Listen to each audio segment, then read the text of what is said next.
Balance between opposites. Being balanced and centered is a wonderful quality.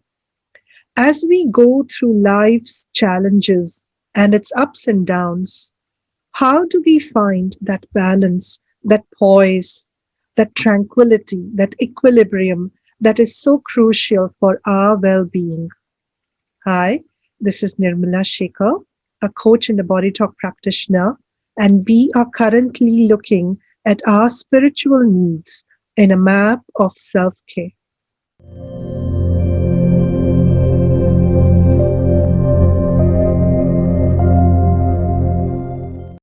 As we look at balance, we also need to understand opposites. There are two sets of polarities. One set where it is important for us to navigate both ends of the spectrum, both sides of the polarities, and another set of opposites where it is a good idea for us to ignore the two ends and just walk the middle path. So let's first explore the first situation where both ends of the spectrum are equally important. A good example would be the electrical current, where both positive and negative points are equally important and need to be connected in a circuit before electricity can flow. Some examples: periods of intense activity followed by periods of rest, relaxation, sleep. Periods of external action followed by periods of internal action. Internal action could be journaling, introspection, meditation, visualization, whatever is comfortable to you. Periods of actions that arise out of our masculine quality, and periods of action that arise out of our feminine quality. What are those? Each one of us, whether we are male or female, have both masculine and feminine qualities. Our masculine qualities allow us to take external action. It is a state of doing, giving, moving through obstacles. And our feminine qualities are our inner qualities, a state of being. When we are in a receiving state, when we are patient, nourishing, nurturing, both are equally important, whether we are male or female. Other examples as well. Sometimes we are in this creative state. We create something new and then nourish and nurture it to grow. And at other times, things that have outlived their purpose need to be brought to a gentle end. And nature demonstrates cycling through polarities in a very beautiful way as well. We move through day and night, between the different seasons, and between the interplay of yin and yang. So when both sets of the polarities, both ends of the spectrum, are equally important, what does balance mean? Balance in this case means to be able to shift from one polarity to another one with ease, effortlessly. Sometimes we are able to demonstrate this very easily, and at other times we get stuck in one polarity. Workaholics will understand this very well. We get stuck into action, activity, work, and then forget to eat, sleep, drink, rest. And at that time, we forget about the little nudges that our body is giving us. Our body and mind both give us clues. Initially, they are very subtle clues that tell us it's time to shift gears. And if we are able to listen to those subtle clues, then it becomes easy for us to shift out of that modality or that operation, that state of being. But if we are not aware of those subtle clues, then our body and mind start giving us a little bit more aggressive clues. And these could be like pain, or they could be some form of illness, disease, uh, a certain sense of agitation, anxiety. They're all clues that what's worked so far, we need to shift out of it to a different state of being. And if our awareness is not developed and we are not able to pick up these clues, then it is a good idea to leave us reminders, whether on phone, whether on sticky notes in different parts, or to look for motivation, inspiration from others, and then train ourselves to start being aware of these clues that our body and mind are giving us. When we start honoring these clues, honoring our own self awareness and not just blindly pushing through, then that balance between the different polarities, different ways of being, where both ends of the spectrum are equally important, it becomes easy. We start becoming more centered, more in tune with ourselves, and that then is a wonderful state to be in. But there are another set of polarities where we start moving between the two polarities and it becomes very difficult for us, the shift between one end of the spectrum to another end. And we long for this middle place, middle path, middle way where we are centered and in equilibrium. And so I'll give you a simple example using this makeshift pendulum. When we are looking at these polarities, where we are moving from one end to the other, sometimes easily, sometimes very vigorously, okay, what happens is we are looking at our own emotions and feelings at two ends of the spectrum. Our thought processes, it could be our belief systems, our perceptions, whichever they are. And this video here, I am not here to discuss the two polarities itself. It could be any of these polarities.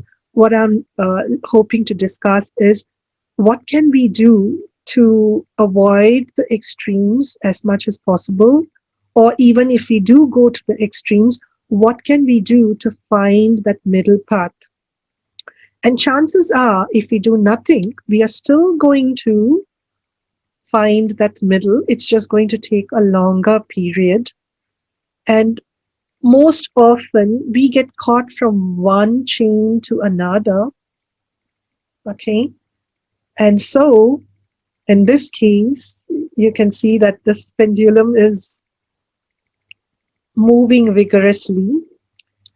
What happens for it to move vigorously are two things: either an attachment to a particular polarity. So in this case, I am pulling it to one side. This is an attachment to one polarity. And when the polarity ends, the whole thing gets upset because that release of that pull factor disturbs the easy swing of the pendulum. Another is resistance to this polarity. So instead of pulling, I am pushing. And the more vigorously I'm pushing, the more the disturbance in the movement of me moving from one end of the polarity to the other. And the solution in this case is to be aware of what we are doing. Are we pulling towards a particular polarity, or are we resisting, pushing ourselves away from that polarity? And this self-awareness alone is not enough. What we need to do is to sandwich this self-awareness with self-love and self-acceptance. Finding ourselves in a particular polarity, and if we are aware of where we are, and if it's a so-called negative emotion, and we are aware of that, without self-love and acceptance, it becomes painful, uncomfortable, and so we end up pushing and resisting it and moving out of it. And that is the reason why self-awareness sandwiched with self-love and acceptance is a beautiful way for just to be aware I'm here, and I need to just let it go gently, and it very quickly finds its center. I am here. I do not want to be here. I'm going to let it go very quickly, and it's going to very quickly find a center, as opposed to I'm here. I do not ever want to be here. I push it to the other end, and the whole cycle gets affected. Another example of a pendulum, and this is a different pendulum, and you will quickly notice that it behaves a little bit differently. If I'm holding this and swinging the pendulum, pulling it to one end and then releasing it, or pulling it to one end and then pushing it away, compared to the previous pendulum, this particular one finds its center much faster. And as I was exploring this and thinking, why is it that it is able to find its center much quickly? The only way I could look at it was this weight. Something weighing it down allowed it to find its center much faster. And so, extending this analogy, what is it that we can use as a weight as we are moving through the different polarities so that we can find our center much more quickly? The one thing that comes to my mind is observing our breath. It's a very powerful practice. Just observing our breath is often so powerful that it allows us to shift. Again, any self-awareness exercise has to be done with self-love and acceptance.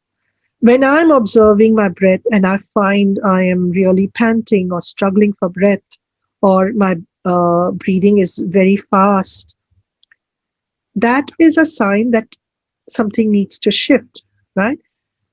Observing alone is enough to shift, provided I do not get even more agitated by my agitated breath. So that's where the self-love and acceptance of wherever I am, it's okay.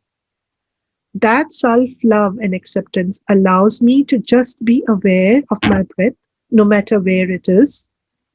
And then when I'm able to hold that awareness in that non-judgmental way, I'm able to center myself very quickly. So the way to balancing is this self-awareness of our breath. And the way to balance ourselves through the different polarities, where both ends of the polarities are equally important, is to use the same self-awareness to shift us out of one mode, one end of the spectrum, to the other end easily and much more spontaneously. So I'll leave you with these two different ways of balancing between opposites. I hope this was helpful to you.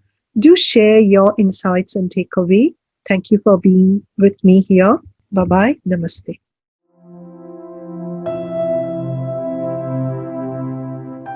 Do subscribe and hit the bell button for more weekly content on self-care. And if you want even more actionable content on self-care, do join me in the Facebook group for weekly lives, discussions, and more tips.